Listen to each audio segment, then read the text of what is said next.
Welcome to the Sleazy Podcast, the podcast about anything and everything, but mostly TV and movies. And now it's time to get Robzilla. sleazy.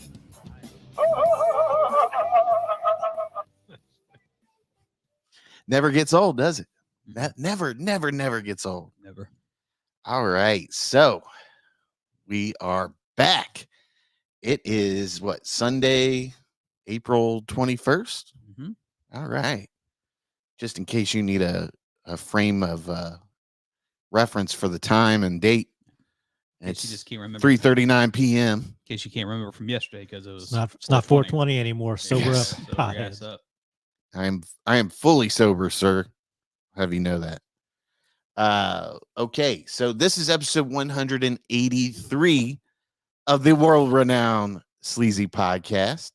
I'm your host, Sleazy, and I am joined by the one and only Mr. PBS, Howdy. and he's back. He wasn't here last time. He's the Michael Jordan of being a flake, Robzilla. Means I'm the greatest. Appreciate that. What's that? Means I'm the greatest. The I greatest appreciate of being a flake. That's right. Yeah. So Y'all, you just can go do it. ahead and tell us, why couldn't you make it last time? I take care of that fucking dog. Really, you had to take care of that dog. Yep. And originally it was because it's Tracy's birthday weekend. I don't know. No, we did that. I forgot it was birthday weekend too. We did that. I forgot it was a birthday weekend too. So, So can't get what one. happened during your day that you didn't show up? Because it wasn't just the show you flaked on. You flaked on your friends during the biggest, your wrestling buddies that during the biggest wrestling event of the year, WrestleMania. it was. So I take Like, care of that dog, and then lie. Tracy's birthday. Thinking of lie to cover up tracks. No, and then I was working on the basement with It's got like Terminator vision going on. They're gonna Yeah. fly that thing. the Red Vision. He's ready to call me out on my bullshit. Had to work on Now, the listen, basement. originally it was like, oh, we're doing stuff with the family. Yeah. And then it's like, we're all sitting here and we're like, I bet you as soon as that first match comes on in WrestleMania, this motherfucker's going to start messaging us. And like clockwork, like halfway through the first match, he's like, oh, what'd you think of this and that? And it's like, we're not talking to you, dude. If you want to talk about wrestling, you come over here and we'll talk about it. Well, Hey guys, I like that match. well, guys, you just don't understand. I'm sitting with the dog that isn't getting up and moving. What did you think about Rhea Ripley's hair, guys? I just want to smell it. Guys, I Solid don't point. know. There just wasn't a whole lot of selling in that last match. Go ahead, tell everybody what you were doing. You were just sitting at home by yourself with the dog. We were supposed to have plans, and then Tracy Oh. went out and did stuff. Yeah, and Tracy went out and did stuff, so he Well, has to the sit at entire home day. and suffer. Plan was for him to sit at home with the dog. Yeah. Oh, you just go on out, hon. I'll be right here with Brownie. I can't leave the house. He might hang himself. You mean we don't have enough people to, nobody's going to stay behind and watch Brownie? You go ahead with your family. They were all like, "Come on, Robin, come with us." No, it's okay. Yeah. They were like, come Brownie on, needs me. come on, Rob, come celebrate your wife's birthday with us. Now, Brownie needs someone to stay with him. Can't take him with us. What do you mean he'll be fine for 2 hours? No, he won't. He'll have a panic attack even though he can't get up. He might be dead right now. I need to check on him. I messaged Rob yesterday. And I'm like, what are you up to? Oh, I'm just fixing Brownie's dinner. I'm cooking it. Like cooking? What are you For like cooking the for 3 the days. dog? Go ahead, tell everybody what you're cooking for this dog. Steak. How is it that a dog gets to eat steak like that? Well, he wouldn't eat anything, and then it was her dad's birthday, and they were over the house. We had steak. He gave him a piece, and after that, motherfucker won't touch anything else. Yeah, and you discovered that the dog will eat steak. Yeah. I think it's about time that dog hits the Rainbow Bridge. He's like, Tracy and her brother were I just don't by, like, know. a big, Every like, meal might be his last meal, so I gotta give him what he wants. If not, he'll haunt me to my days. Guys, you just don't understand. He deserves all the steak he can get. Well, yeah. You having a little anxious like drinking patterns there? Yeah. You notice he was like drinking a lot during that. Throat's starting to sore. Your throat's getting sore. You're not gonna get it sick, are you? No. Is it It's allergies? Yeah. It's some of that getting hot weather and then going back to fucking 50. A lot of people are complaining about their allergies right now. It's just, I was okay, and then I took a little. Sorry, nap. guys, I'm stuck at home. There's too much pollen in the air. I just don't think I'll be able to go outside. Me Better take that me and Claritin Brownie- D. Me and Brownie are both having trouble breathing. There is pollen outside, and that's just making me feel blah. It's scary with the My neighbors mowed the yard. I can't go outside for 45 minutes. That's swimming. Well, that's also for pollen. You guys, you just don't understand how hard I have it. If That's you the only knew struggle. what it's like to fillet a steak every day for your dog's dinner. No, they already cut that up. I just cut Cuban air fry that bitch. So are you like eating a peanut butter sandwich while the dog's eating the finest meats that Canal Winchester can No, provide to him? I'm fasting at that point. Brownie's got his own plate in the fridge covered with his name on it. You think Brownie's like laying in Don't that eat bed? that. That's for Brownie. He's like, feed me, bitch. I just imagine Brownie's laying in that dog bed that they got in the living room, half dead. He's about like, right. he's like laying there and like not moving. He's like, yeah, bitch, cook my steak. I just put a little pile of meat like right now. Don't you dare fucking sneak a bite. It's mine. Spit it out. You I can fat fuck. Spit it out. I can smell it on you. I can smell the sneeze. Yeah, I just imagine that dog sounds like Harvey Dent. It's Two-Face, you know? Put it on the plate the way I like it. As he pulls out a coin, Make as you live, tells you die. Make sure you wash your damn dirty hands. If I could still take a healthy shit, I'd shit in your shoes. I was shitting your shoes if I could find them. Fuck. I wish this lazy fuck would get out of the house and leave me by myself. I wish he'd just fucking kill me already. Well, I can't take it. He smells like diabetes. I can fucking smell it on him. he's the one who gave it to me. That fucking villain. Take your insulin. I can smell your blood sugar's low. It's spiking, you fat fuck. I can't wait for them to send him off to the poppy fields. Harvest that cocaine. All right, I think we've had enough of that. That was a good little rant there. I'm not gonna go before you, you son of a bitch. He's like, "What's he, fucking bat dog now?" No, he's Harvey Dent. Oh, You missed that part. It was like, as you live, it tells you die. I'll outlive you, even if it's only by 5 minutes. You will die before I do. oh, jeez. Better get me the doggy defibrillator. I don't care. You used to understand, Brownie. You signed a don't resuscitate.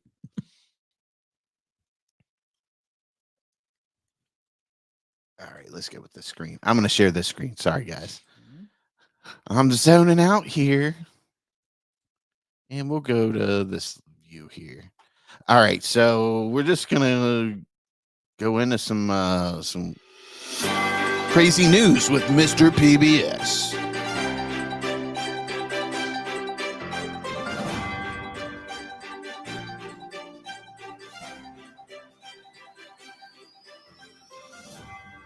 Hold on a second, guys. I gotta check the cam and make sure Brownie's all right. All right. So this first article is from Reuters. That's a, fan favorite of Mr. PBS's, I think. Are you a big Reuters guy? Can't go wrong. Yeah. Well, maybe you can, but it's pretty reliable. You want me to take this one or you got it? It's up to you.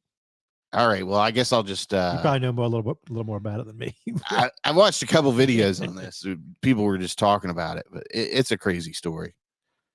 All right. So, like I said, this one comes from Reuters.com. Woman wheels corpse into Brazil bank to sign for a loan. Rio de Janeiro.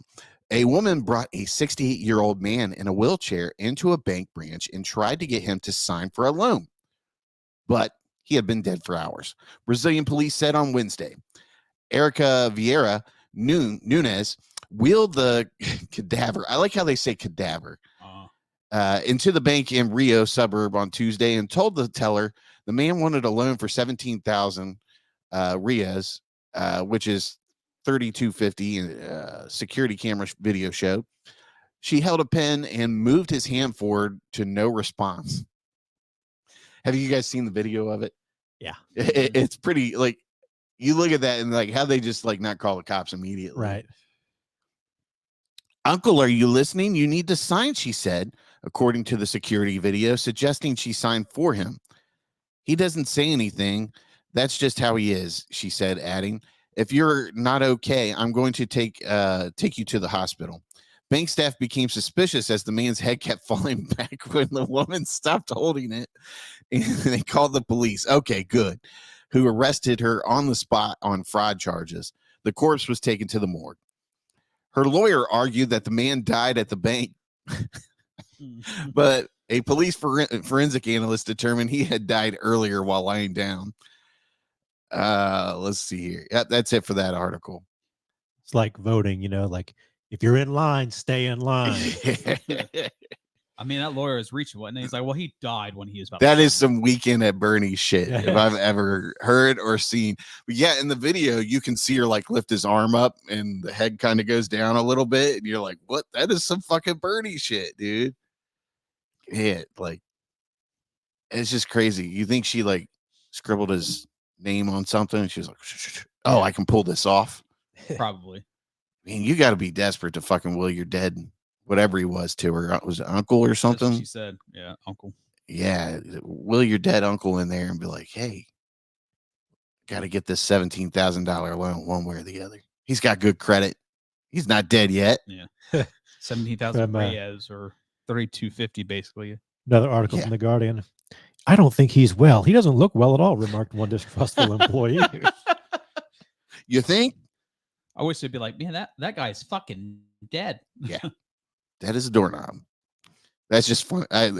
Did she not like, think about keeping his head up? Like, like we got to pull this off. We can't have his head nodding down.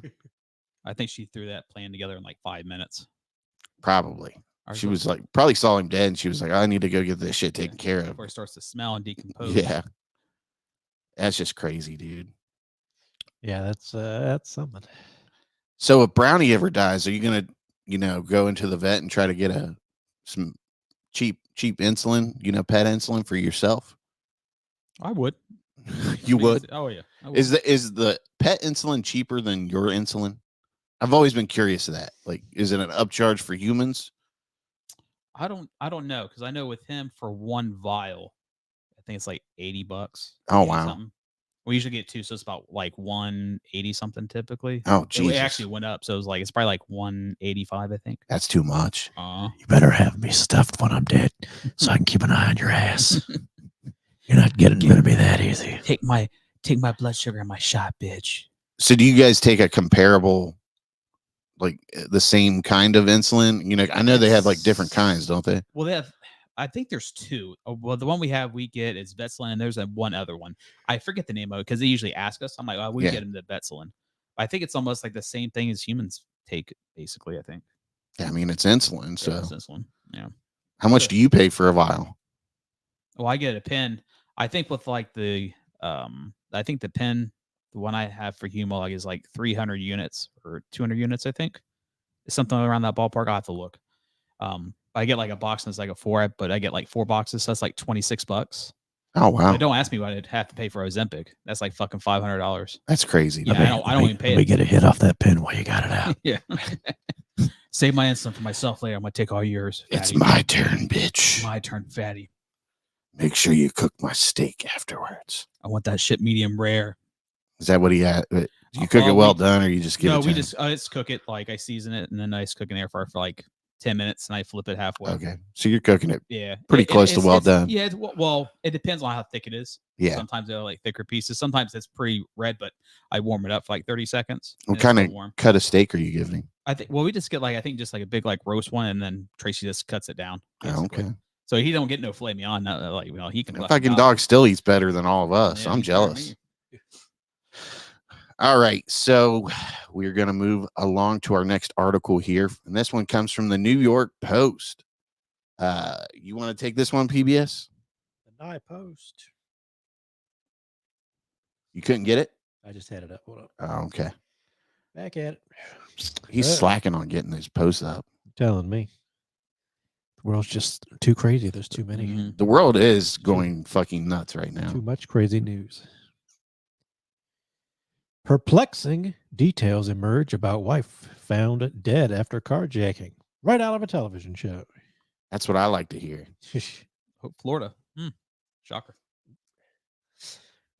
A Florida woman who was found dead in a burned vehicle after she was abducted during a brazen, broad daylight carjacking at a busy intersection last week had called her husband. Hold on, where'd you go? You're killing us, man. Brazen, busy, called her husband to say someone was following her and had rammed into her car, police said. Catherine Alta Garcia Guerrero de Agusavius. Close enough. Aguas Visas. I don't know. That's a bit of a last name there. I'd have just said her first name. And her husband, however, did not call 911 after speaking on the phone before she was kidnapped last Thursday, the Seminole County Sheriff's Office said, as it provided an unsettling update to the mysterious caught-on-camera crime. The vehicle used in the fatal carjacking was located over the weekend and linked to another murder, all while a deputy from another sheriff's office was arrested for disclosing information about her killing to her husband, Sheriff Dennis Lemma said Monday, according to NBC Miami. Totally. You pulled a sleazy there and just bypassed that name there. We all knew who we're talking about, the lady. This is right out of a television show, right? Lemma told reporters, that's a lot of bizarre circumstances here. Horrifying video captured the 31-year-old being taken from her white Dodge Durango by an armed assailant around 6 p.m. last Thursday. Ooh, it's getting juicy here. A native of the Dominican Republic was a U.S. citizen who lived with her husband in Homestead, southwest of Miami. When she called her husband, Miguel, about a green Acura ramming into her car, he told her to continue driving and not stop. Video taken by a witness shows her stopped at a red light as a man in a mask got out of the Acura and approached her car with a gun drawn. Jeez. The man pointed the gun at her before getting into the back of the car and forcing her to drive at gunpoint, authorities said. Less than 2 hours after the carjacking, authorities received a call reporting a vehicle on fire at a construction site, only to find the Durango with a body inside. Oh, shit. Authorities believe the body is her, but are awaiting an official confirmation from DNA or dental records.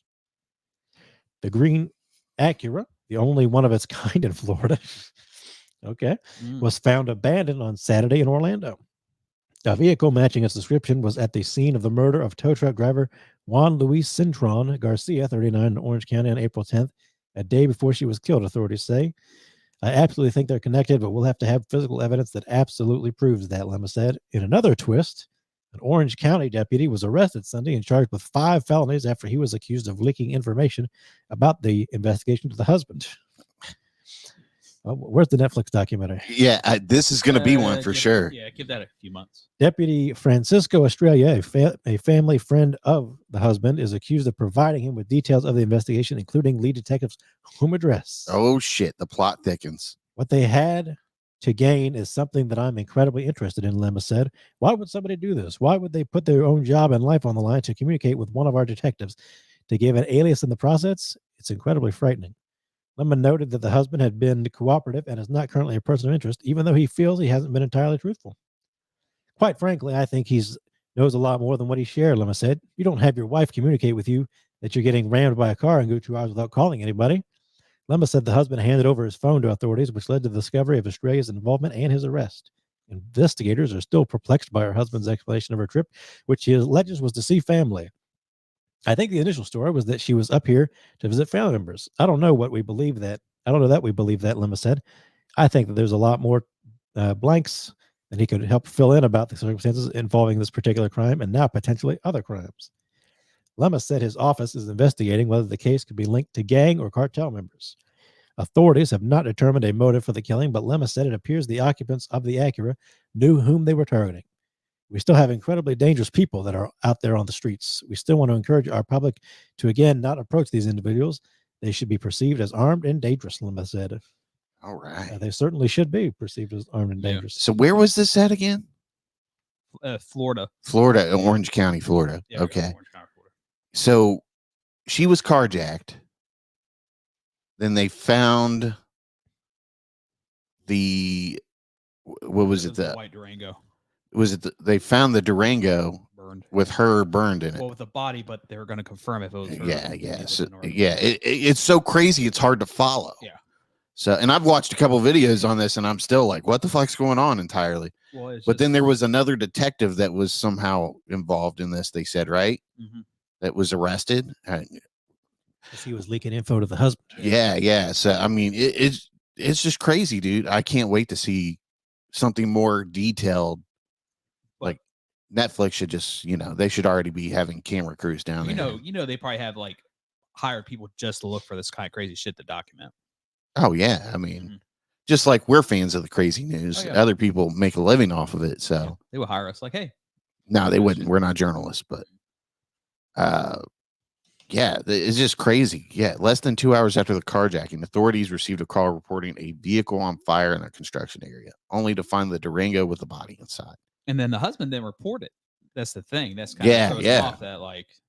She never, he didn't check in on her. She didn't make it to the family. I mean, what's going on here? My wife, she's just a bad driver. Of course she got rear-ended. Yeah, of course she did. It's our fault anyway. Do you think when they were like, sir, we found your wife's car on fire with a body in it, he was like, doesn't surprise me. Terrible driver. Terrible driver. Terrible driver. This has happened a few times. Insurance is through the fucking roof. Yeah. Meanwhile, this is another thing that'll raise insurance up. You'll be like, what the fuck? Well, at least it's not a Kia. We had to raise your insurance $20 for this cycle because some lady was carjacked and they blew her up inside it. Even though it had nothing to do with me and my driving. Yeah. No. Yeah. Oh, okay. Man, that's just a crazy story, man. And they're like, hey, he can fill in some blanks here. He ain't being fully truthful. He ain't if you're gonna not. That really just sounds like some fucking. It's cartel shit. Yeah, some weird ass fucking crime thing that's going on, in a show. By that name, he probably does still deal in drugs. Yeah. Says another article here says that Lemma released names Friday of 2 persons of interest in the killing, including a man he believes is the masked gunman captured on video. Oh, wow. While no suspects were identified, Lemma said detectives were able to tie Jordanish Torres Garcia, 28, to the car at the center of the kidnapping. The detectives discovered he'd purchased the green Acura sedan seen following the 31-year-old as she drove in Winter Springs in a white Dodge SUV. Hey, like, if you're going to do something like this, wouldn't you purchase a vehicle that's more common that would buy you some more time before they zeroed it down to you? Yeah. Like a green Acura. Like, who else has a green one? I'm guessing it's one of those like aqua green colors or whatever from back in the day. God, the AP is ridiculous with their ads. All right, so we want to move on to the next one. But sure. Just a very crazy story. Had to include it in today's show. All right, so this next one comes from AP News, and this was the big thing over Friday? Yeah. So I think this happened Friday. Obviously there isn't any court on weekend, and this comes from our former president's trial for hush money. Mm-hmm. But you taking this one too? Go for it, since you don't have much to talk about later on. Back it up. But the man who set himself on fire outside the courthouse where Trump is on trial dies of his injuries. So shocking. Let's go. AP News. New York. The man who doused himself in an accelerant and set himself on fire outside the courthouse where former President Donald Trump is on trial has died, police say. The New York City Police Department told the Associated Press early Saturday that the man was declared dead by staff at an area hospital. The man was in Collect Pond Park around 1:30 p.m. Friday when he took out pamphlets espousing conspiracy theories, tossed them around, and doused himself in an accelerant and set himself on fire, officials and witnesses said. A large number of police officers were nearby when it happened. Some officers and bystanders rushed to the aid of the man who was hospitalized in critical condition at the time. The man, who police said recently traveled from Florida to New York, Florida man, had not breached any security checkpoints to access the park. The park outside the courthouse has been a gathering spot for protesters, journalists, and gawkers throughout Trump's trial, which began with jury selection Monday. Through Friday, the streets and sidewalks in the area around the courthouse were generally wide open and crowds have been small and largely orderly. Authorities said they were also reviewing the security protocols, including whether to restrict access to the park. The side street where Trump enters and leaves the building is off limits. We may have to shut this area down, New York City Police Department Deputy Commissioner Kaz Daughtry said at a news conference outside the courthouse Friday, adding that officials would discuss the security plan soon.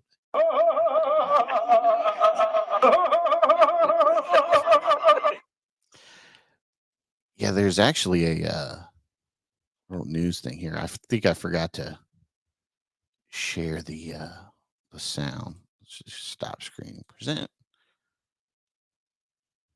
Share screen. Do do do do do do do do do. I think you might have been inspired by NBA Jam. He is on fire. Yeah. Yeah. Well, and you know what's funny? We had a news article last show about a man setting himself on fire because he was getting evicted. And we were talking about, that's what it was. Yeah. And we were talking about, you know, like how bad does it have to be for you to make that decision to light yourself on fire? Like, of all ways to go. Yeah, it's a terrible way to go. Cause I mean, I got to think you're feeling that most of the way until something happens.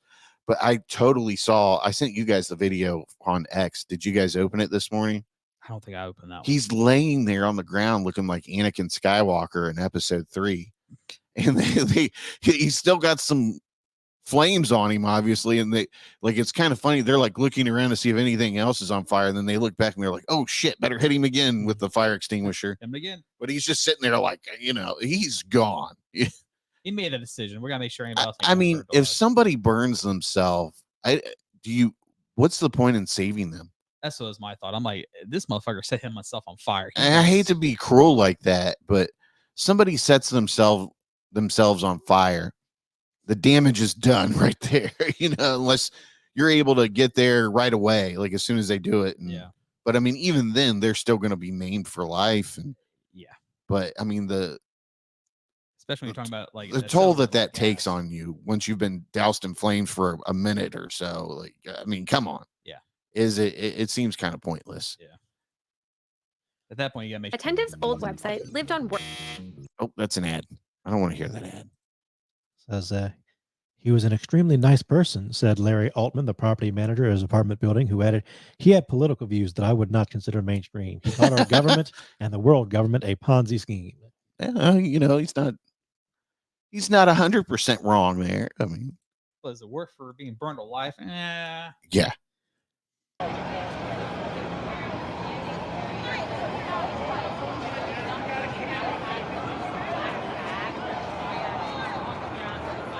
No, really.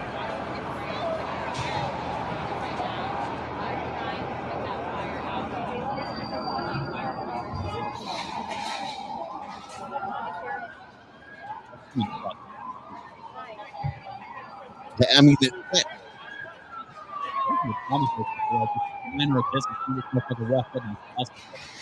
I don't know if I'd be crying like that. I'd be like, man, that was fucking crazy. Yeah, that's crazy, right? About 5 months later, in early August 2023, he posted on Facebook about visiting a mental health treatment facility. 3 days in the psych ward, and all I got were my new favorite socks. He posted that? Wow. Yeah, you know that motherfucker's crazy. Crazy. Afterward, Mr. Azzarello walked into the lobby, approached an autograph left by former President Bill Clinton, who had signed the wall several years earlier, and threw a glass of wine at it, the police said. He admitted what he had done to the officers. Police said the episode was most likely written off as one man's bad night. 2 days later, he was back standing outside the hotel in just his underwear, ranting and cursing into a bullhorn, the police said. And just 3 days after that, he vandalized a sign outside a nearby United Way office before climbing into the bed of a stranger's truck, rifling its contents, the police say. Could you imagine being the cop who's maybe dealt with that guy a few times? Like, I'm not going to say this motherfucker. Let him burn. I'm not wasting my time. Like, I've got called 4 times this cocksucker. I'm not doing it. Yeah, it's just crazy, dude. Like, do you think they said he had pamphlets of conspiracy theories? Do you think he was like, they were, you know, the Sandy Hook kids were actors. Don't believe anything. This is all bullshit. That's the ones who are running everything. Those fucking kids. They're not dead.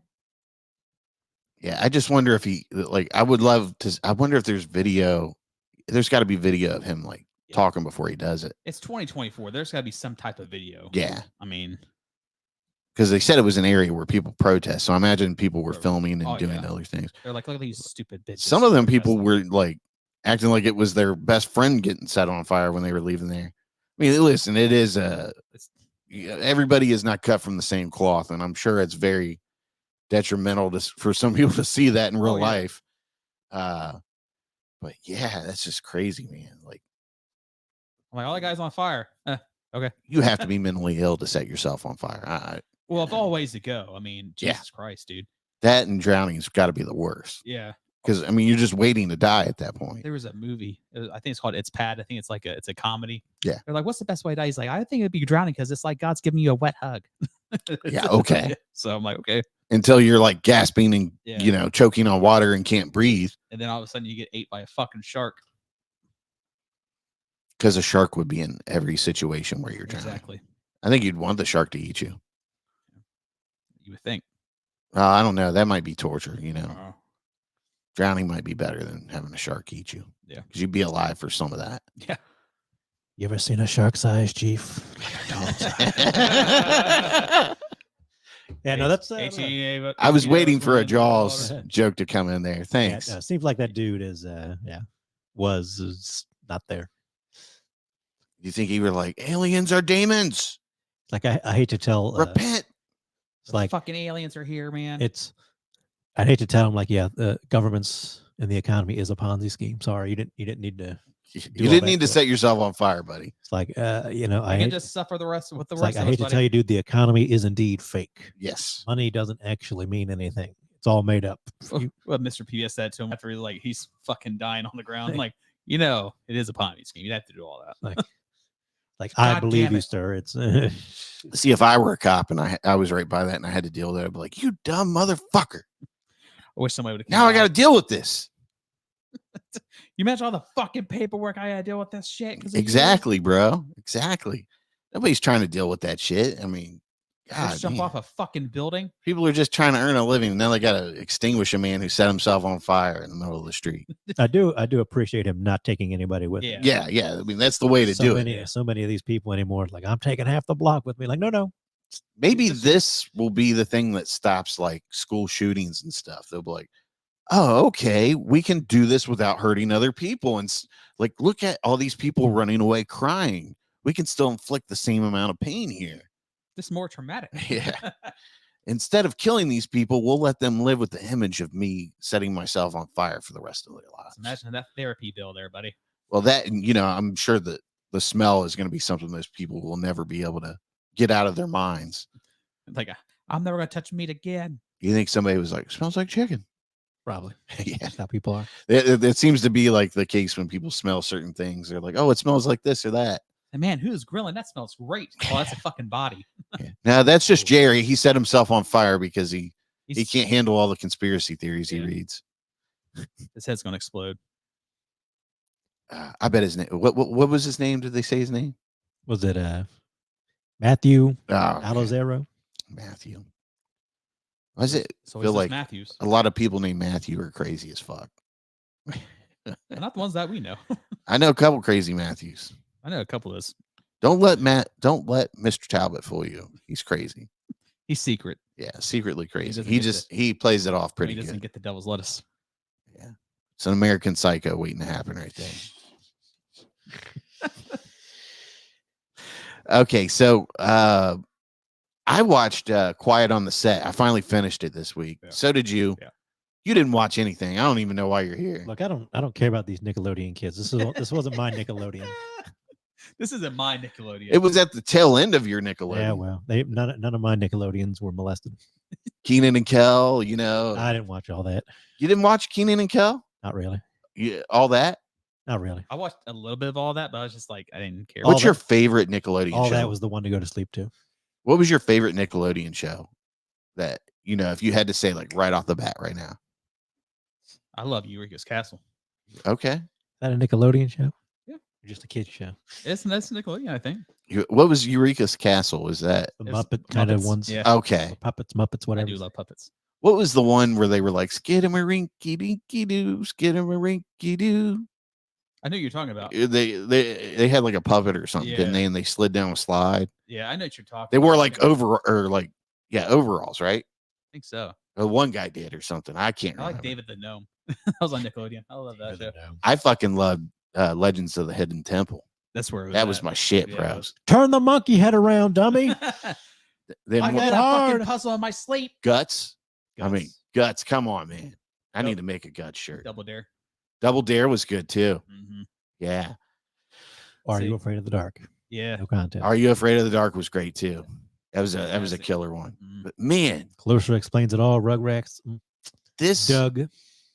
Nickelodeon was a powerhouse back in the day, and I mean it was booming, and they exploited some children in more ways than one. More ways than one, dude. The sexual predators that they had. It's like there's all kinds of them running around in this industry. You be Supposedly, safe and remember that God loves And- you. And yeah. Well, and I mean, they're all touchy feely with these kids, and like the one guy, he got, was it the kid Drake? Drake Bell. Yeah. The guy's name was, I think, His- Brian so- Peck. Yeah.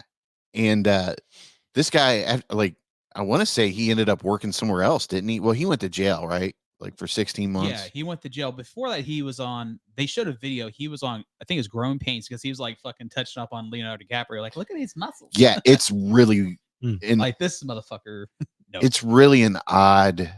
You watch these videos and you're like, this is very odd behavior. Have you seen like the TikTok or reel or whatever? It's like Bernie Mac is doing a photo shoot for his show, and they keep trying to have the kid who played his son like sit on his lap, and Bernie Mac's like, no, that's okay. He doesn't need to sit on my. He can Yeah. sit like I beside me haven't or seen something. that. And he's like, no, that's okay. He doesn't need to be sitting on my lap. Right. And you know what? We're like uncle guys, me and you. Yeah. And so we know what it's like to have kids around, and you want to make sure you're Like, appropriate. And you like I remember when I've had my friends' kids come over, they said like, I'm going to tell my parent this or that, and I'm like, you tell your parent everything that goes on here. I got absolutely Everything that goes nothing on to here. hide from your parents. Yeah. There's nothing you're going to tell them that I'm not going to tell them anyway. And like I'm even like weary about, like, I don't want to do certain things with just me and the kids like, Mhm. I want there to be multiple people around because kids tell stories Yeah. too, and I don't want to be that guy that pisses them off and then they go and Right. I'm gonna say he touched I'm gonna me. get this motherfucker back and tell some stories and ruin his life. This is what happens when you tell Like, me no, to you're for not. fucking pizza. No, we got activities going, and you're gonna sleep in your own room. Like these people that Michael Jackson, Yeah. for instance. We don't know that he did it, but we do know he loved to sleep with kids. Yeah. So he even said he loved to share his bed. Like, no, Michael, they needed their own room. But I just That's don't- why they got you, buddy. Well, it's just like the parents, like, well, I didn't think it's a big deal. Oh, a grown man sleeping in the bed with your fucking kid. Yeah. That's not. What the fuck? No, I'm not inviting any kids in my bedroom. Yeah, Like, right. go sleep in the spare bedroom. You sleep on the fucking floor. You're fine. Yeah. This Or, is- I'll sleep on the couch and Yeah. you can have the bedroom if we're that's the having a worst sleepover, case so scenario. We're doing the old school. You sleep on the floor with your pillow and blanket. But yeah, I thought it was a very it was interesting. There was some people where I'm like, I don't know if I buy some of this. Maybe they're Yeah. blowing this way out of proportion, but I mean, listen, they obviously there was a lot of mistreatment. Yeah. And it started at the top with was it Dan Schneider? Yeah. I mean, that dude just sounded like a terrible fucking person to work Yeah, for. they said like initially like everybody liked working with him, and then all of a sudden he starts being the golden boy, all these hit shows, and then he Yeah. gets this ego, and then he can do what the fuck he wants. The whole relationship with him and Amanda Bynes seemed really weird. Yeah. And they didn't really allude to much, it seemed like, with that. Yeah, they just said it was weird and a few things like It they made it took seem like they really- had like yeah, a relationship, because she would call him, but it sounded like she had a boyfriend at one point, and maybe that wasn't. I don't like that shit, Amanda. Yeah, well, I mean, he did get her.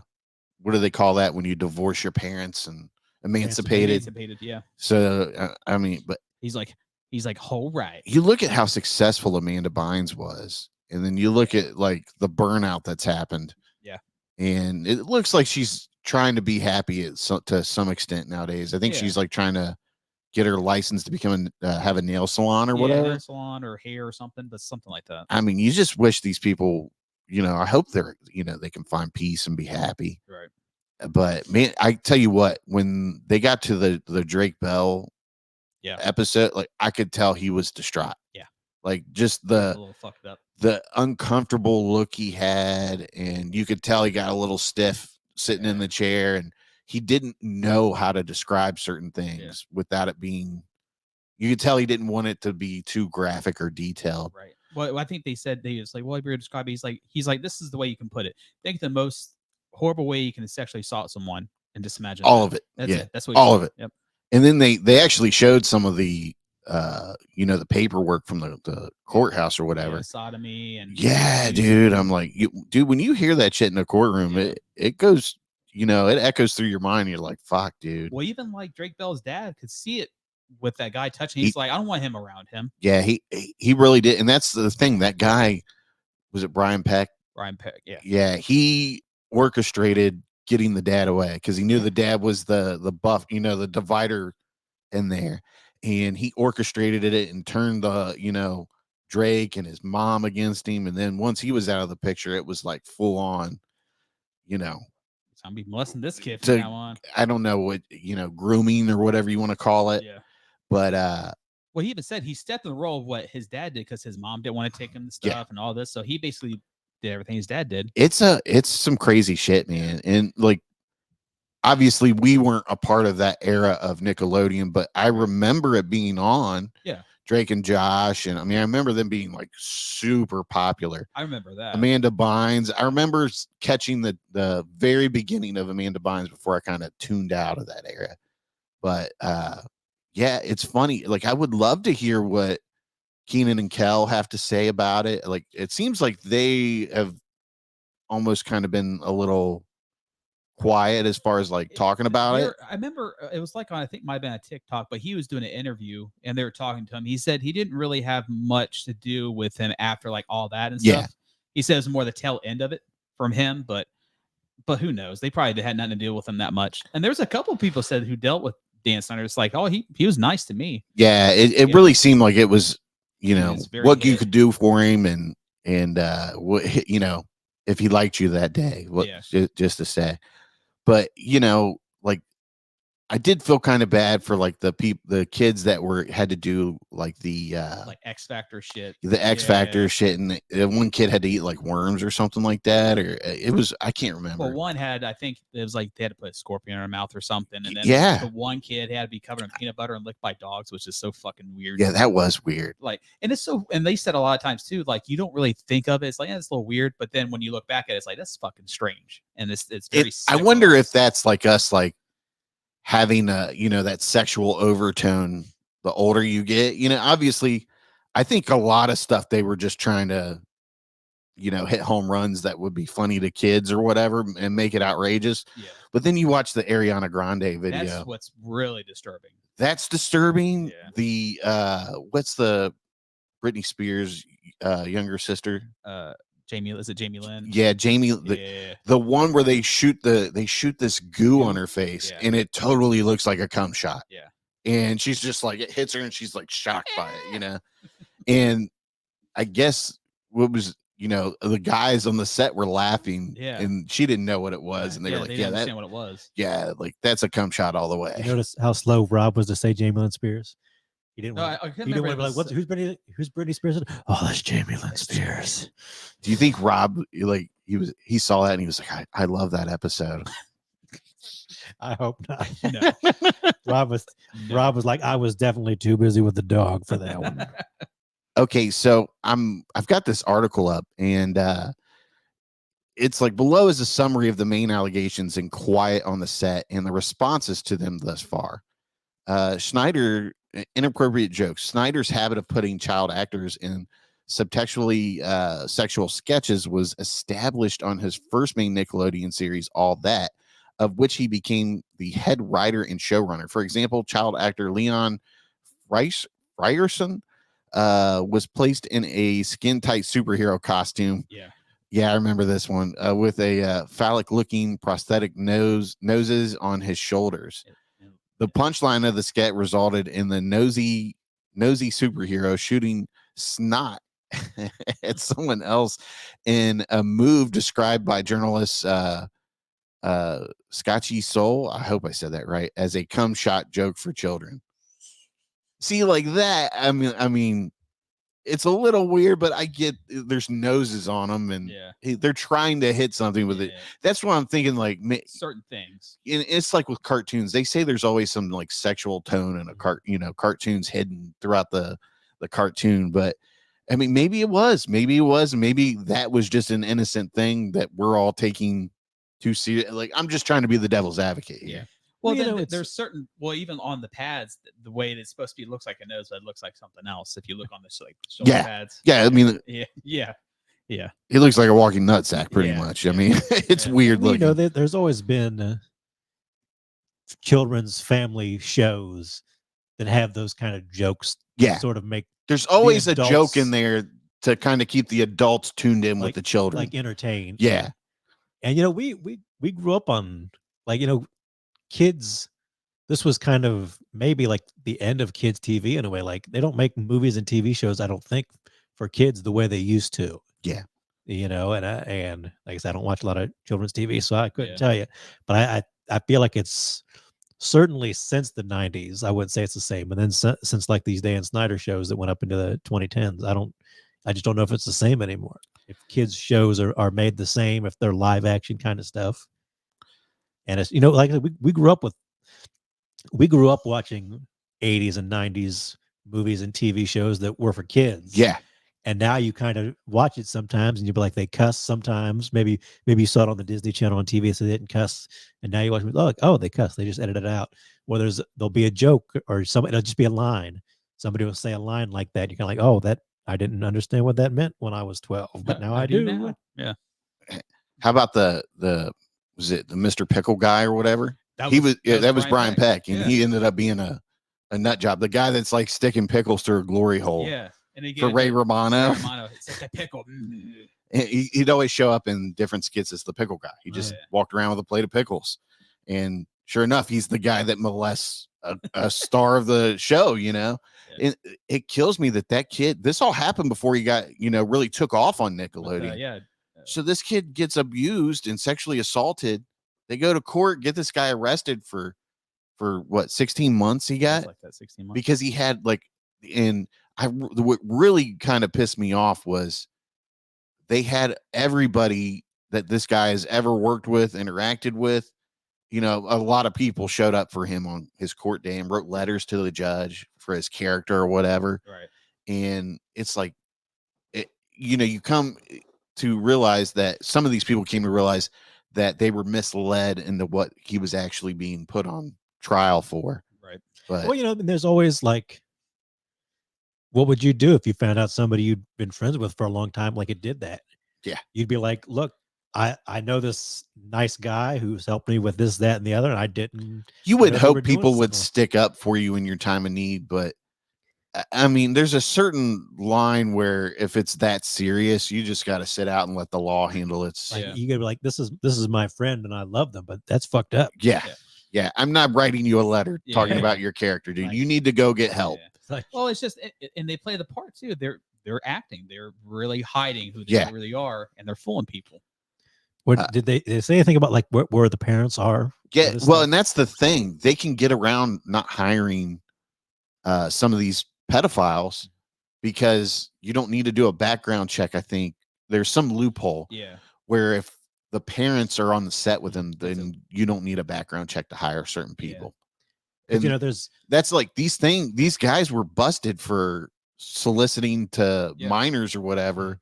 Well, they did one girl, like the guy, like he got the family's email and her email, and he started sending emails to her. And then like one day, like Dark gets up, slams the computer shut, runs into her room, and turns out he sent her a picture. He sends her a picture of him and his dick hanging out, you know. Masturbating. He's like, no, he just wanted to show it that he was thinking of her. Oh yeah. And you're thinking like this, and the people are like, this guy signed like, I think the one girl, she had like a yearbook Well, a book, and they signed like a yearbook. He's like, oh, well, Christ will be with you and this and that. You'll do great. I'm like, this motherfucker. From now on, when I'm thinking of you guys, I'm just going to send you a picture of me laying in bed jerking it. Yeah.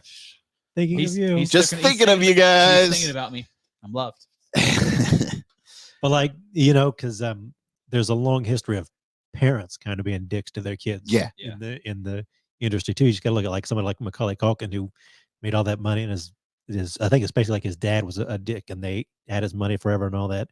So it kind of makes you wonder if it's just a toxic environment all around. Yeah, I think it is, with the money. And then are you just trying to get like your lottery ticket? Like, oh, my kid got on the show. Obviously, it seems to be an industry that welcomes pedophiles to feed their habits. Well, even one of the kids said he's like, I didn't stand up to say anything because I'm like one paycheck more and I can get me and my mother out of the projects. Right. So I mean, like and other kids didn't want to say anything because they're making money. And that's the thing. These kids are like, they're on a high, and they're just taking the shit that goes with it because they don't want to ruin any career that they might have in the future. So, they're like, if I piss somebody off, then the cash flow is done for us.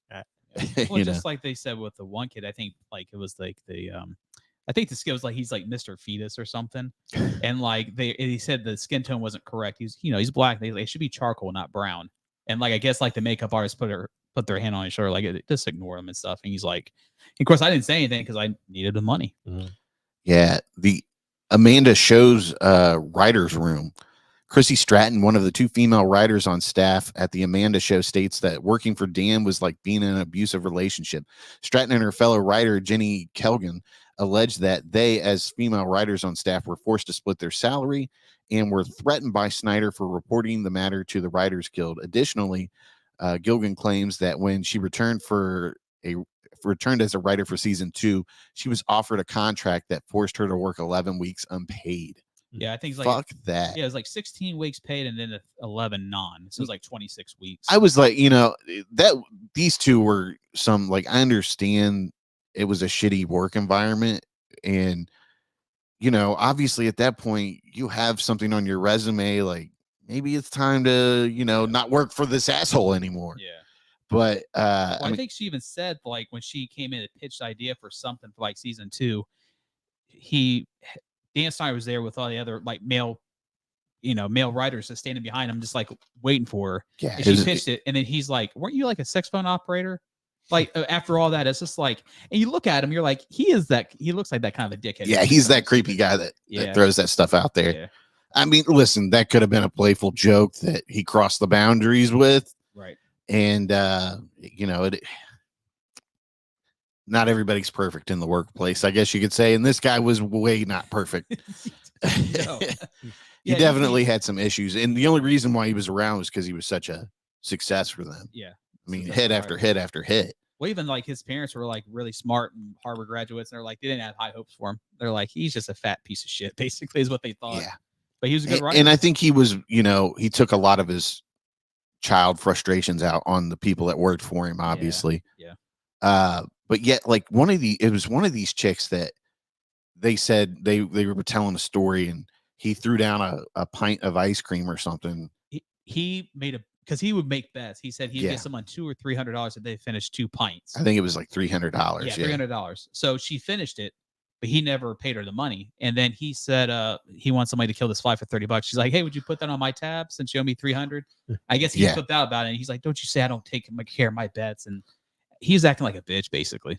Yeah, he's nuts, dude. Yeah. But I was reading that story, and I'm like, you're going to complain about that? Like, you did that to yourself, Yeah. Like, I understand you need money, but at the same time, like, get the money up front first, make sure it's down on the table before you do that challenge. Cough it up, Dan. Yeah. And there's that one guy too. He's very protective of the kids. He would fuck with Dan. I forget his name, but he was like one of the actors as well. But he was, So Amanda Bynes, one of the through lines from talking head interviews with actors on Snyder sets revolves around showrunners' purported tendency to play favorites.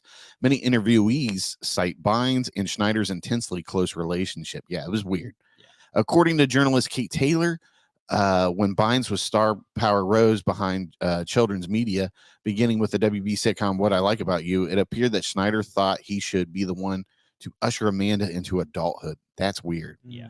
At one point, when Bynes' relationship with her parents soured, she turned to Schneider, who tried to aid Bynes' failed attempt at legal emancipation, what I was talking about earlier. As Taylor puts it, Dan inserting himself into Amanda's life like this is really ethically fraught and resulted in an alleged rift between Schneider and Bynes' parents in a cooling of his relationship with Bynes. I think he really wanted Amanda Bynes. Yeah. He wanted to do everything and be like her love and all that. Then here's the volatile behavior on set. Schneider was said to be known for his erratic behavior on set, with the Amanda Show actress Raquel Lee Bolia likening him to a tornado. Karen Finley Thompson, a longtime editor of Schneider's mini shows, says that Schneider's behavior in the editing bay was dismissive. He allegedly would not talk to her directly, instead making comments to his producer, some of them degrading, per Thompson. He would also badger her into abstaining from eating or using the restroom while maintaining time pressure for the team to finish their work. Thompson alleges that she was passed over for a job she was promised in favor of a younger man with no experience. Yeah, I could see that. Yeah, that one was, I saw that one. Yeah, I mean, that happens. Yeah. And people get passed over for jobs Well, I everywhere. think one of the ladies who that split the salary, like he fired her because I guess like she had from what they said is that she had friends over one night. Yeah, and then she's off work, and then also went to a concert, and all of a sudden she's fired for that. He got rid of her. He toasted her. Yeah, I mean, the dude was he rode his horses big time. I just think anything that gets you fired, or like little petty things he would do. I think you get that feel from him.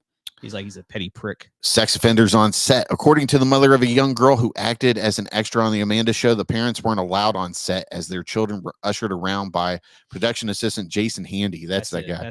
Handy, who began the email correspondence with a young girl and sent a nude photo of himself masturbating to her mother, was busted in 2003 for his appropriate behavior toward children. Law enforcement raided his home, and according to Taylor, found an enormous trove of child pornography. I think it's 10,000 photos, and then 1,700 of them were young girls, I believe, including over 10,000 images of children. Additionally, he had Ziploc bags with tokens of his relationships with children he knew. Yeah. Fucking freak. Yeah, tokens, including the underwear of a 7-year-old girl. After testimony that accused Handy of engaging in sexual activity with a minor, he was eventually sentenced to 2 felony counts and 1 misdemeanor.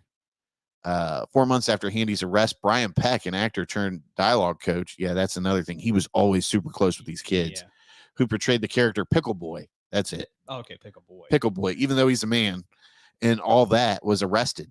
Peck, who was pen pals with the serial killer John Wayne Gacy, was arrested on 11 charges of child sexual abuse related to a child actor. In 2009, another worker at Nickelodeon lot, Ezell Channel, was convicted of abusing a boy on the lot in 2005. He also had prior convictions as a sex offender. So not only were they, they just had sex offenders there, they were hiring sex offenders. Yeah. Oh, you touch children? That's fine. Yeah. Okay. Then there's the Drake Bell thing. We touched on that.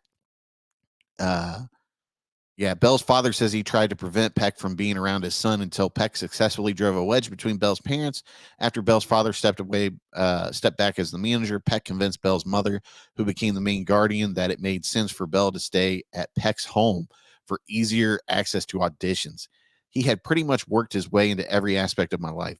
Bell says in the documentary, on one of those occasions, Bell, 15, woke up to Peck, 41, sexually assaulting him. God. So you said the first time he was asleep on this couch? Yeah. This kick-started a pattern of abuse continuing over a 6-month period that increased in severity.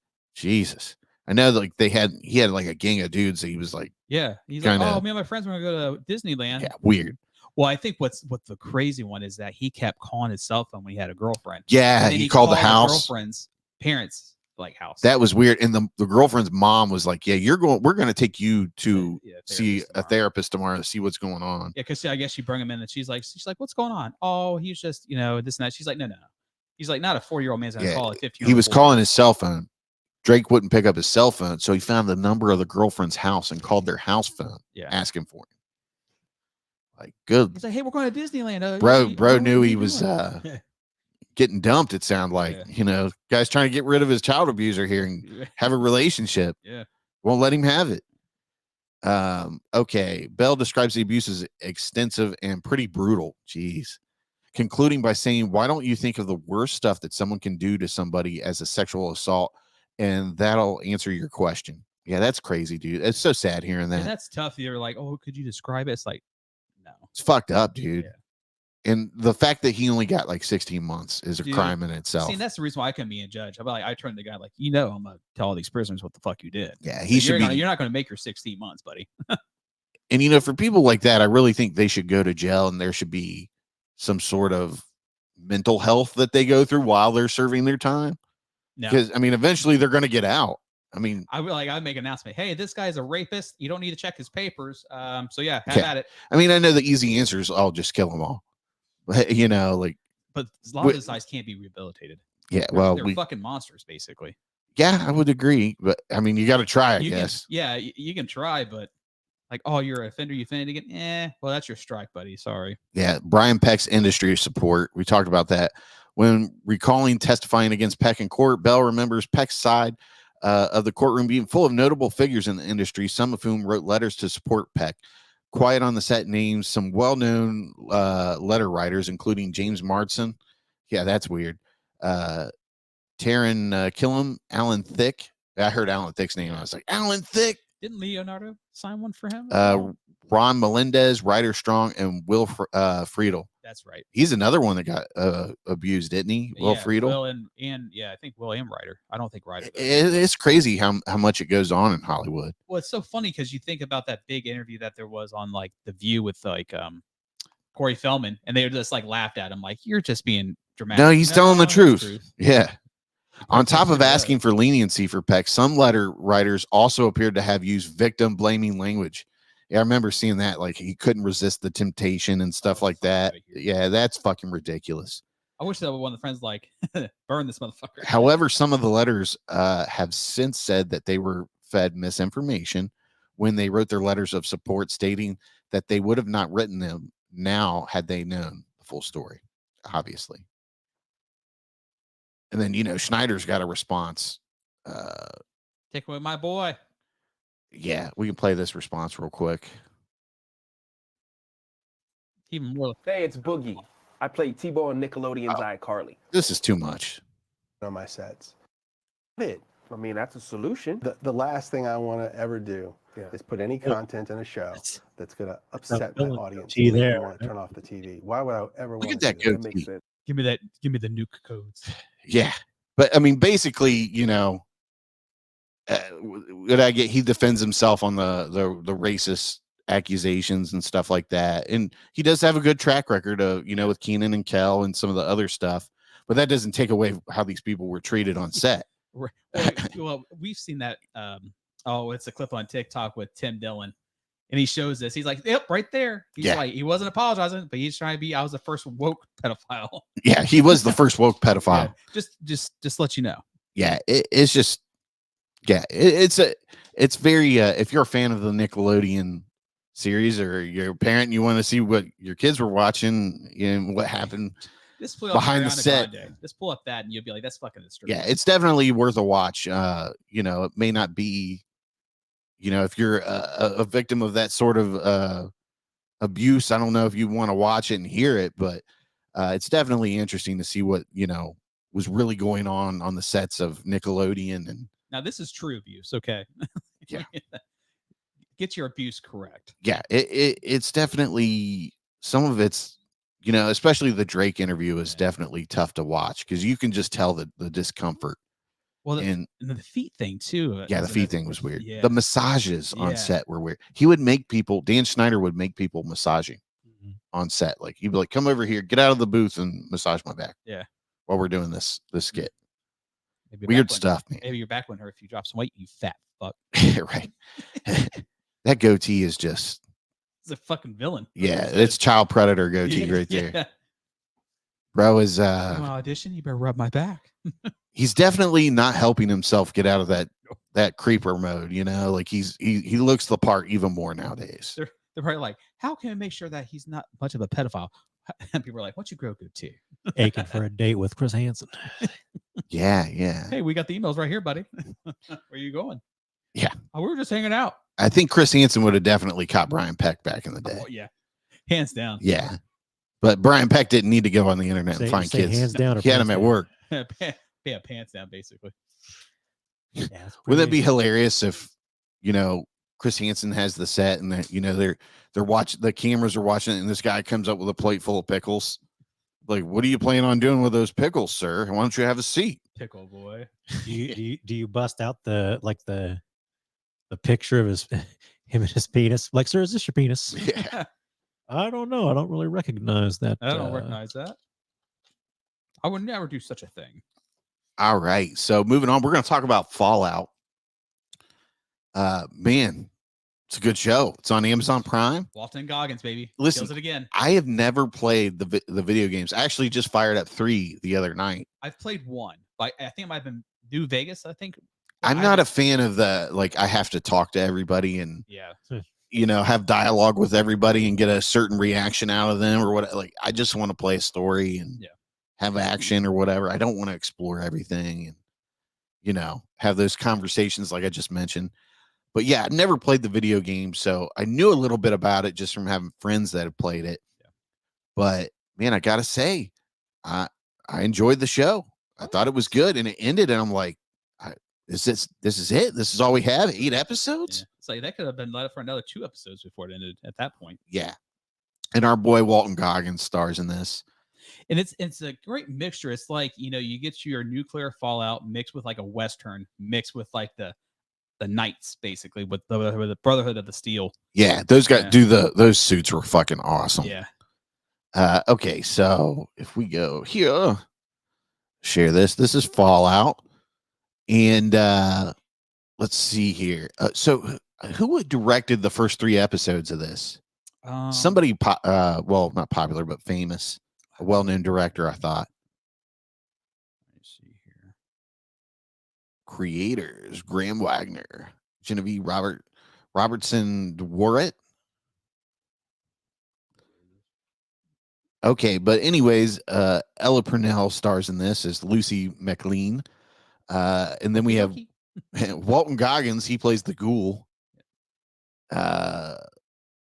Leslie Uggams, she plays Betty Pearson. Name you're looking for is Jonathan Nolan. Yes, Brother Nolan. Brother Yes, of Christopher Nolan. Yes. And there's a lot of people you'll recognize in this. This Zach Cherry dude, he's playing in a lot of shit here lately. He's like the trademark fat guy now. Mm-hmm. Throw him in there and have him in the awkward situations. They got Michael Emerson, who's I don't think gets enough praise. I don't think.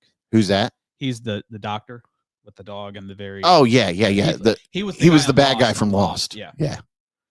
Yeah, he was good. Evil as well. This chick's starting to play in some things. I don't know how to pronounce her name fully. Saretta Chaudhuri.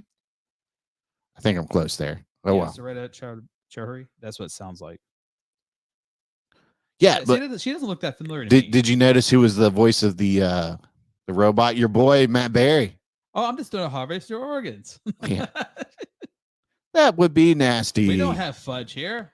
That was really cool. I hope he's in further episodes. Yeah. But yeah, so it's 8 episodes. And as far as like the timeline of this, I think it's like after some of the games, isn't it? Yeah. You know what? I think I did a screenshot of it because I think it's in Fallout 76. I think it starts. Yeah. I think when the bombs drop is 2076. And then it's like 2142, I think, or something like that. Definitely a very fun show. I don't think it's like Walton Goggins' best work, but he's definitely really solid in it. The ghoul, man, the ghoul's a badass dude. Well, so what's cool about it is like he's been alive for 200 years. Yeah, that's another thing. I'm like, how are these motherfuckers living for this long? Well, they have some kind of like a chemical, but like after a certain amount of time, they go feral, which means they just go crazy. But like for some reason, he's the best one. He's all damaged by the radiation. His nose is fucking gone. He looks like fucking Skeletor. He does. Basically. He's Skeletor with a tan. But here's the synopsis for this. In a future post-apocalyptic Los Angeles brought about by nuclear decimation, citizens must live in underground bunkers to protect themselves from radiation mutants and bandits. But basically, the show starts out where Walton Goggins is doing some like birthday party in his the cowboy or whatever. And it's it's in a different. It's not meant to be like, I don't know what you would say, like current times or whatever. It's in a alternate universe kind of It has thing. a very 19 like 40 Yeah. style. but Like it's the in years the are like 80s. 2000 something, Yeah, but it looks like they're living in the 50s, Right. if that makes sense. But it starts out with him, and it kind of goes back and forth between the vault, the people living in the vault, and then his I don't know what you would call it, past life, basically. yeah, past life. But basically he's at a birthday party doing a thing with his daughter, like a little, he's the guest for the kids, I guess you could say. And everybody goes inside to eat cake. And he's explaining to his daughter, because he used to be a Marine. He's like, this is what they used to tell us. If it's bigger than your thumb, you need to run. And they're talking about this, and all of a sudden you see a nuclear bomb go off further in the city. And then everybody's panicking. Some people are hitting their vaults, and he gets up and takes off on his horse. And then you just see the city getting decimated with nuclear weapons left and right. It's a pretty, like breathtaking scene, I guess you could say. So it says, bombs fall. Hold on 1 second here. Let's see here. They said that Christopher Nolan invented the bomb, and now Jonathan Nolan's. This is like the sequel to Oppenheimer. Yeah, definitely. Yeah, but yeah, I mean, literally, they show him. They're like in the hills of California or whatever, Yeah. and he's like riding the horse away trying to get to safety. And then they pan out to the city, and you just see bombs going off. Boom, boom, boom. Mushroom clouds going up, wind hitting people. But it is a fun show. And, you go in, it kind of goes back and forth, like I said, between the vault dwellers. And then there's an incident in the vault that gets Lucy's character, the character Lucy, obviously, Ella's character. It gets her to leave the vault in search of what, she's lost or whatever, I guess you could say. And the people that live on the surface are just savages. I mean, yeah, they cuss, they do this. The people in the vault, however, are wholesome, very wholesome, well-mannered people. They don't cuss. And like she runs into some situations and she's like, okie dokie, geez, like they're just so civilized. And then you get up in this savage world of mutants and other people that are just like, living off of nothing pretty much. It says the timeline is 2296 for the Fallout Yeah. TV series. Yeah, I think it's after the games, isn't it? Yeah, it's after the games. But man, it's a very entertaining show. I would highly recommend it if you are looking for something to get into and you're a fan of that post-apocalyptic sci-fi kind of. I mean, it's right up your alley, but definitely it's a contender for show of the year, I think. I don't know. What do you think, Rob? I think it's up there.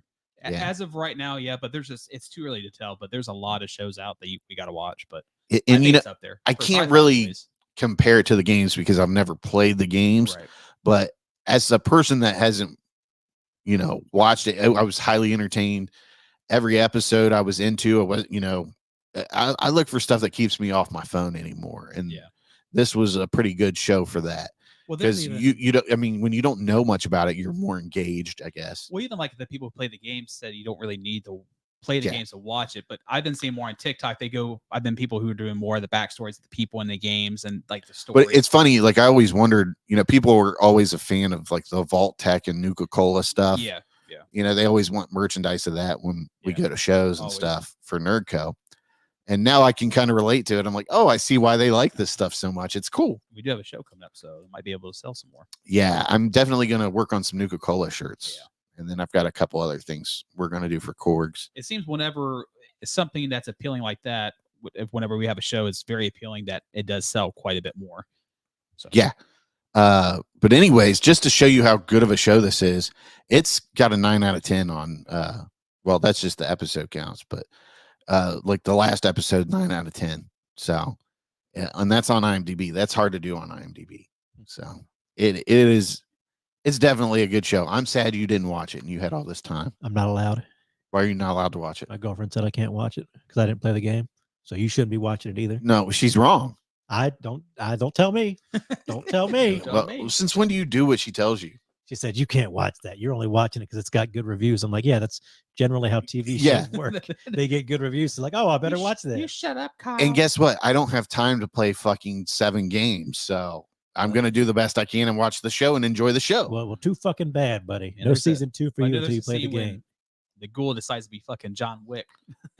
I had to send her. I sent her a TikTok. It was like the background was the Fallout show. Yeah. And the foreground sound was Walton Goggins doing the "Shut up, nerd." Yeah.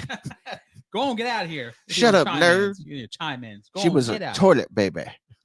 I got my baby Billy shirt on, I like that X-Men shirt you got on, by the I way. know. It It's a was good created shirt. by you. Yeah, I know. Thank Man, boy, that Ella Purnell, she's just so gorgeous, isn't she? Mhm.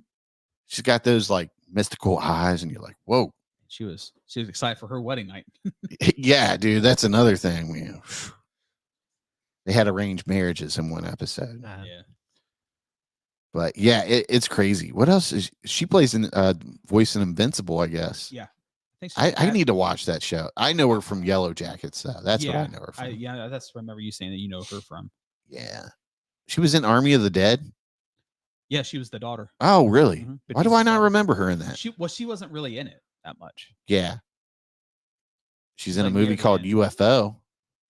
I have to watch that. Sleazy's sold right now. Yeah. I'm sold. UFO, I'm in. She's definitely somebody I look forward to seeing in film. Kind of surprised you guys didn't watch the new Snyder already. No, dude, I have like no interest in it. Like I keep seeing it and I'm like, I just don't know if I can dedicate 2 hours of my life for this. I saw it. I was like, oh, that's out. I have a buddy at work keeps asking me if I'm going to watch him. Like, I'm just waiting for the director's cut. It's so fucking bad. Like, And it's especially so bad. Listening to his interview on Rogan, Yeah. where he's like, the movie just doesn't make any sense unless it's rated R. Yeah. And he was like, you'll love the director's cut much better. I'm waiting. Yeah. And it's like, It's August. why It's do all these August. people need a PG-13 cut? Like, just put it out there. Who cares? It's a gimmick for Netflix. Yeah. Well, they want, PG-13. Oh, more people can watch it. Whatever. Man, come on. I mean, that More doesn't people even, to hate your product. you Yeah. can't. I mean, it's not like a kid couldn't watch the rated R version on Netflix, really, if they wanted to. Just switch profile to mom and dad's or whatever. It's 2024. Could be in a bitch. Just watch a radar movie. It's Yeah. fine. All right. So for our last segment, we're going to talk about hey, this just came out on streaming. We were going to go see it in theaters until somebody felt blah. Mhm. Um, That was at my burnout. That was Mr. PBS. yeah, whatever. Just quit being a bitch. There you go. You just need to get a thing of David Goggins on your wall that says "Stop being a bitch." Quit being a fat bitch. Yeah, Go run. get 20 up and miles. fucking live your life. Go run 20 miles. Late Night with the Devil, though. I watched this. Was it Friday night? Mhm. Because it came out Friday night. It's available on Shudder now. So, I mean, you can't beat it for $6.99. No. And there's a lot of stuff on Shudder right now. That's really good for I watched people. this in that Suitable Flesh with Heather Graham. Is that on Shudder? Yes. Okay. I gotta watch that too. So bad. It looks bad. Yeah, it's Get on that, Rob. Cinemax bad. Oh, I'm already saying. Yeah, something like that, it's yeah. you watch it and you're like, man, this is a Cinemax movie if I've ever seen one. You do get to see Heather Graham's boobies though. She's like riding a guy and they're flopping around. You're like, oh, okay. She was a star back in the day, man. Yeah, yeah. It's fun. I mean, she was never like a great actress, but Right, she was but the she hot was chick they on- threw in yeah. movies. Exactly. Her Austin Powers debut there, that Yeah. was good. She was the hot chick in Lenny Kravitz movie. Oh Or yeah. Not movie, but music video.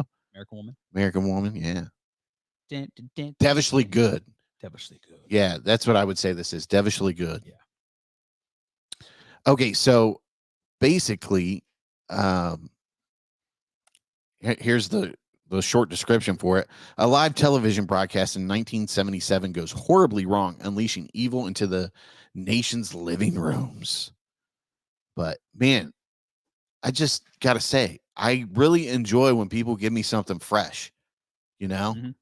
I mean, it's just so great. But I had a great time. My mouth dropped a couple times in a couple scenes. I was like, holy shit, this movie is fucking nuts. Right. But what's his face, man? He was great in this. Was it David Dismulsion. Is that how you say his last name? Pretty close. Yeah, that's I can never. Dismulsion. Yep. Then we The have Weasel. Yeah, Laura Gordon and Ian Bliss. But man, what a fun fucking movie, dude. And where's the rating at here on IMDb?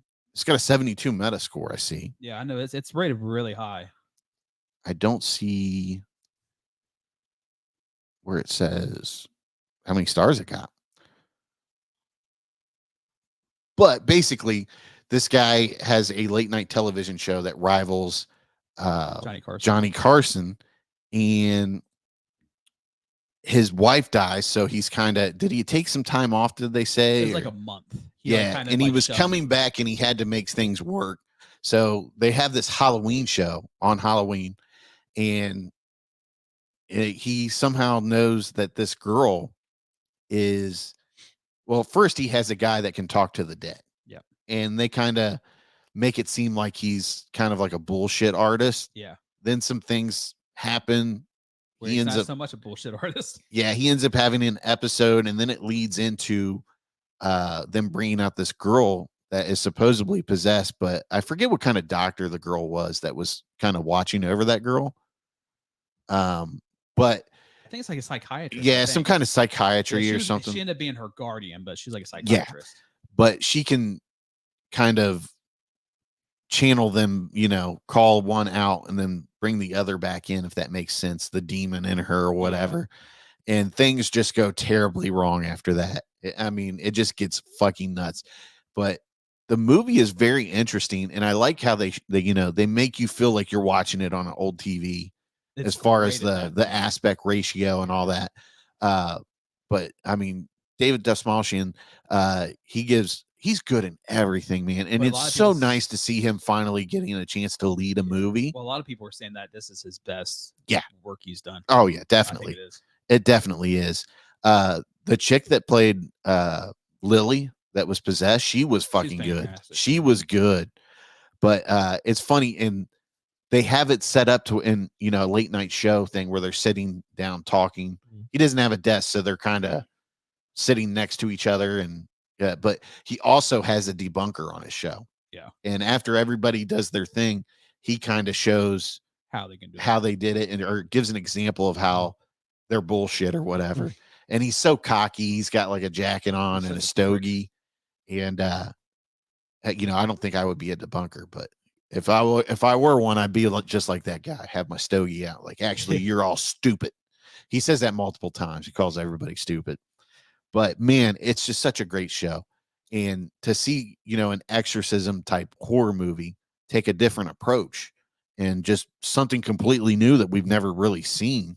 And I don't recall there being any talk shows about exorcisms. Do you? I think that's why we like Talk to Me so much, because it was such a refreshing take on that type of genre. I gotta, and even if it didn't turn out to be that great, I would still applaud them for trying something new. Yeah. But man, this movie was just great. I mean, the way it was shot was really good. The wardrobes were spot on for the 70s. Even the crowd was like 70s up. Well, it's just like it's Halloween. They're dressed up in like the skeleton outfit and zombie outfit. And it is. Who made this? Do you know? Because it feels like it has like an A24 vibe. So directed by Colin Carnes and Cameron Carnes, written by Colin Carnes and Cameron Carnes. So but produced. I don't see like standout names. And here's the thing: there isn't like a whole lot of blockbuster actors in this. It was a low budget film. Yeah. But done really well when it's set back in that timepiece. It's low budget, but it delivers a big budget thrill. Well, that's for sure. And I think what's fresh too is that you're dealing with a horror movie that's not over the top with special effects. It's more practical stuff. So therefore it makes it better in my opinion. But man, does it, and I tell a lot of people this, an ending will make or break a movie. This ending fucking it just fucking bangs, dude. It hits, it delivers. You will be satisfied after you watch this movie. And like I mentioned with that, the woman, the doctor, she's a parapsychologist and an author. So she handles anything with psychic phenomena. Yeah. So, that's what it was. Yeah. I completely forgot that she was something special. But I thought it was cool that they portrayed it as like a lost tape. Yeah. So it was like something that people just didn't know about or whatever. Yeah. And you're witnessing it for like the first time or whatever. So that was really cool. But I love the way it was done. And, you know, it's just another thing that just shows you money doesn't make things good. Just having a So, quality story and being also, creative yeah. and having good performances makes things good. Yeah. So, like I said, not a, you know, you're not going to see a whole lot of special effects or anything like that, but it's just a little small budget movie. But man, you're going to be fucking entertained when you see this. I'm telling you, I gave it, I want to say I gave it You 4 give it 4. I stars. gave it 3.5. I give it 3.5. You gave it 4. I You gave gave it 3.5. He didn't like it as much as you. I gave it a 4, Still dude. up there. I gave it a 4 just because it was so fucking, you know. Well, even like the special effects they do, it has that. It's not really low quality, but it looks like it would be like something that you see in the Yeah. 70s. So that's what feels good about it. The 4, I give it a 4 just because it entertained me so much and it was so fresh, man. I mean, so original, and I can't wait to get a Night Owls t-shirt. That's the name of his show. Yeah. Yeah. But now I want to watch Alex Jones about the Grove now. Oh yeah, because they Yeah. do Yeah. touch on that in Yeah. this about Yeah. secret satanic societies and stuff like So, that. yeah, so it makes you wonder, like, I know. touch I think a on lot of that stuff from the 70s and 80s and into the 90s was kind of debunked as a lot of BS, like the satanic cults and all that. It was just kind of Well, they do. That's one thing that Alex Jones was correct on, because he snuck in and got that video of them all celebrating and stuff. Mhm. But we do know that there are like rich people that do celebrate that stuff. there's but- definitely weird rich people. Oh yeah. But as far as them being like spread out everywhere, no. I mean, obviously everybody's not rich or whatever. Right. But yeah, that owl statue's like a real thing. Yeah. Supposedly. So, but man, killer fucking movie, man. I'm really sad you didn't watch it, because this is a PBS I'm movie all gonna the watch way. it for sure soon. I just didn't get to it before the show, unfortunately. Because you were sitting around doing nothing. Sleeping. Yeah. People look forward to your input. Mm-hmm. Not ours, yours. Look- You're that special. Look forward to it in the future. I should just rename it the PBS. You should. PBS hour. I do have some recommendations for similar movies and shows. Okay. So I got I don't know if you guys have ever heard of the WNUF Halloween special. No. The idea is that it's looks like a local TV broadcast from the 80s, and it's got like one of the reporters is going into a haunted house. So it shows you like fake news segments, fake commercials, and then it shows like segments of them going to the house and something freaky's going on in the house. It's one I've only watched once, and it's maybe more like something you'd have on in the background during Halloween, like while you're passing out candy or something. Yeah. It's not necessarily something you'd watch over and over again. What'd you say it was again? I think it's the WNUF Halloween special. I remember saying something. They said if you want to watch something that's comparable to Late Night with the Devil, they had like something like, I think it might have been that and a couple other things. Well, the other one that they might have had was Ghost Watch. Ghost Watch is from the BBC in like 1992. And it was a show. It's set up to be like a real TV broadcast of these people going to this mother and her 2 daughters' home, and there's supposed to be maybe some sort of spirit in the home causing a bunch of trouble. As one I started watching, it's one I didn't get through all the way because I was hoping to watch Ghost Watch and then watch Late Night with the Devil. And that starts out a little slow because it's kind of setting it up, and it's supposed to be just like a BBC program from the 90s. But kind of once it starts ramping up toward the end, it starts to get kind of like, oh, it's a little freaky. And they've got like people in the studio, and like the host in the studio is like a real reporter. And he's supposed to be talking like the parapsychologist lady who's been involved for a while. Is this it right here? Yeah, it's the WNUF Halloween special. Like you can see from the top of it there, it's set up to be like, oh, somebody taped this off TV in the 80s. Yeah. Yeah. So and you could tell it's their Halloween special and all that. And it's okay. It's maybe worth a watch. Like I say, it's more of like something I'd have on in the background during Halloween. It's not very. It's got a 3.3. I've never even heard of this movie. It's out there. I don't know if it's streaming anywhere or not. I might tell you up top. Gets an extra half star for commitment. Yeah, it really. I mean, it. Even the subtitles are 80s and 90s style. Yep. If you watch the old, like the way they kind of used to scroll up the TV. Yeah. So yeah, That's awesome, dude. It's okay. It's not something I love or anything like that. It looks like it's worth checking out at least. Yeah, like I said, it's more something you'd watch once and then maybe have on in the background for atmosphere. Ghost Watch, I'm liking more. I'm going to finish that one soon too. And Ghost Watch. Ghost Watch. Yeah, Okay. it's also streaming on Shudder. Is that a movie or Yeah. okay? Just type it. It'll be on there. Like I say, it's a sort of another faux documentary, and they got like One word or two words? I think it's one word. Okay. I think I'm more interested in those like mockumentaries. They're more enjoyable. 1992. Yep. Oh really? Oh, I here didn't we know it was go. that old. And damn, like I that said- looks like some whatchamacallit, one show we used to yeah, like some Sunday night fucking shit. I mean, that's kind of what it was. It was Designed for attempting to fake. Like I say, it's set up to be like a live broadcast, and unless you caught like the very very beginning, you might. I think that's part of the thing. Like people watching it thought it was for real, and I guess it's never aired again on the BBC in full or anything like that. And it was kind of hard to find for a while. It got a physical release maybe a year or two ago, and now it's streaming on Shudder, so you can check it out. I'll have to check this out. I recommend checking this one. 90 minutes. Like I say, it starts out a little slow because they're kind of setting everything up, but I think once it kind of gets going toward the end, it picks up. Look at that, a 3.8. Yeah, look, you just been following Mike Flanagan. See what he watches. He's on there a lot. He's got a lot of Every movie that I pop into log or whatever I look at, Mike Flanagan's he's there. already, yeah. I'm like, does this dude work? What the fuck? No. He's a movie fan, horror fan. Yeah. And Which is probably how his stuff works out so well. Yeah, his stuff works, man. 4 watched, 5 want to watch. So I see 1, 2, 3, 4. He's the other one. Reviewed by Joe Russo. Okay. He's a cool guy. He writes horror. I don't know if you follow him on X. Yeah. He's pretty cool. So yeah, I like the vibe of where Ghost Watch is going. I think, like I say, they've only ever showed it once again. People thought it was like they were really traumatized by it because they thought it was real and all that kind of World of World stuff. And there was another one that people keep mentioning. It's actually an episode of Tales from the Crypt called Television Terror, and it's about Morton Downey Jr. plays like one of those TV hosts, kind of like Jerry Springer was in the 80s or 90s. Yeah. He's like, I'm going to go into this house where these murders were done 5 years ago. And, because it's Tales from the Crypt, of course, somebody's in there getting ready to murder people. Right. And, Tales from the Crypt is a hard show to find, but yeah, you can find that episode on YouTube, so you can watch that one at least. There's an episode I love. Excellent recommendations, by the way. It was an episode on X-Files when it was almost like shot like cops. Yeah, that's what it was. It was a Cops X-Files crossover. Okay. Yeah, that was a great episode. I love similar kind of feel.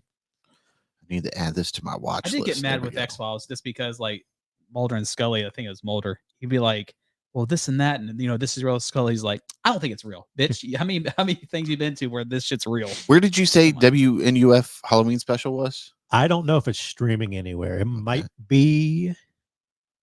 Yeah, it says you can order it on Amazon for disc. Yeah, I've got a physical copy of it.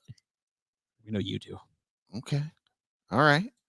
Well, those are some good recommendations that are close to it. Yeah. I was talking to Mr. PBS too. There's a one I saw people were recommending called Blackout. It's like a new werewolf movie, which I'm interested in checking. I don't think you can. Yeah, that looks good. I think it's just on VOD. Yeah, VOD now. Here I am. I'm like, Late Night with the Devil is so fresh. I've never seen anything like this. And PBS is like, here's 3 movies that are kind of like it, but not really like it. So it's not really that fresh. There are no exorcisms in those other ones. Yeah. Well, there's no exorcism in Late Night with the Devil. So shit just gets fucking crazy. That's all you need to know. I seen you again, Jack. No, and everybody's out there saying like, we need more stuff like this. And I definitely, I like that sort of like parapsychologist movies and all that. Yeah. Even though I don't particularly believe in ghosts all that much. It's interesting to find. It's interesting to find people who do take it seriously. And I'm not a religious person at all, but it's always the exorcist and demon possession shit that like terrifies me.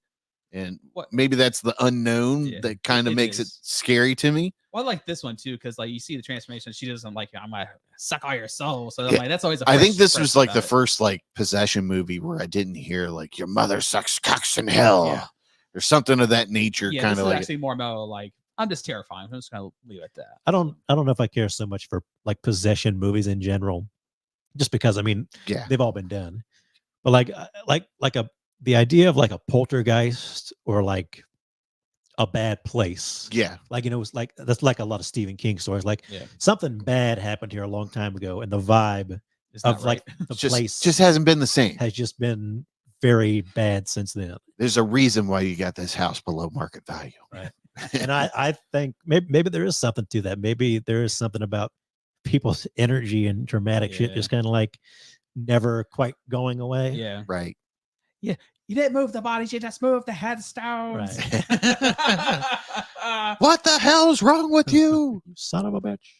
Man, He puked up a fucking corpse. That- Jesus Christ. Poltergeist, man. Dude, that fucked me up. It scared that part. Yeah. Like, that fucked me up bad. It's a great movie, dude. And it still holds up to this day. Mhm. Poltergeist is like a perfect movie. But man, Late Night with the Devil, that's one I'm definitely gonna get the physical media Mm-hmm. copy of, and it's gonna be a watch every year Yeah, it's gonna be a around watch Halloween. That might be a Halloween thing to watch. on I'm gonna be one Halloween. of these psychopaths. I'm gonna count down Halloween after Halloween starts. You're a little bit closer every day. I know. So I wonder if it plays on a nostalgia a little bit for like the way TV used to be.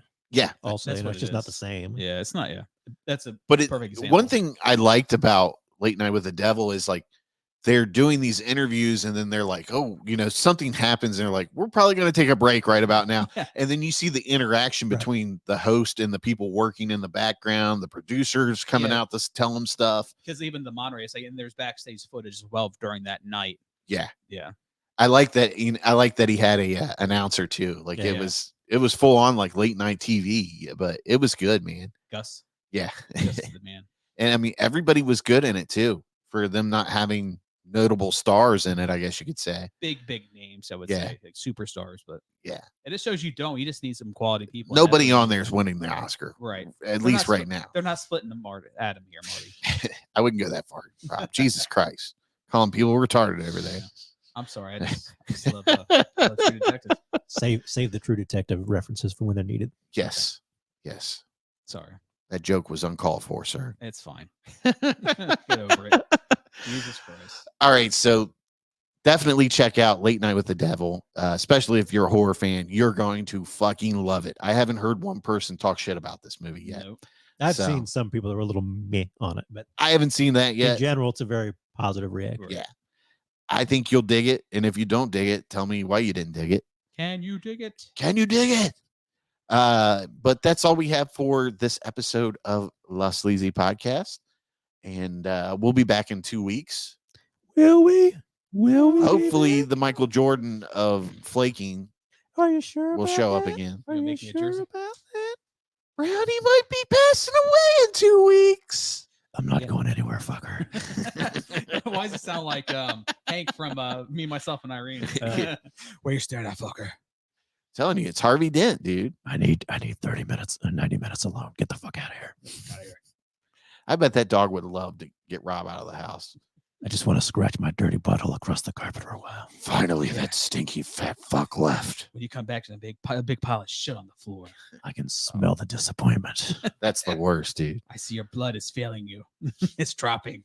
All right. So, as always, make sure you subscribe, like the videos, share the show. YouTube, Spotify, et cetera, et Yes, cetera. it's all there. It's all there. Everywhere.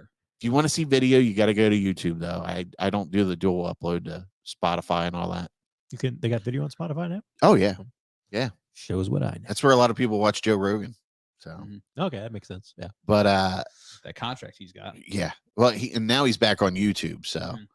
but yeah, that's all we have for you. Like I said, please like the YouTube channel, subscribe, like TikTok. the videos, subscribe on TikTok, Comments. like the videos on TikTok, repost them if you could, even comment on them. Everything helps. But I did notice where people were engaging on like the Roadhouse video, telling us what they didn't Roadhouse. like or what they did like. Even on YouTube, we had a couple people say some Yeah. things. But it's always appreciated. I love feedback. PBS doesn't like it so much. Now he doesn't give a shit, Yeah, I don't people. care. This is a man that didn't watch any TV for 2 weeks. You Telling think he me. cares about your opinion? As far as Robzilla goes, no one knows what's going on there. All right, so that's all we have for you, folks. Hopefully you enjoy the show, and if not, tell us what you don't like about it.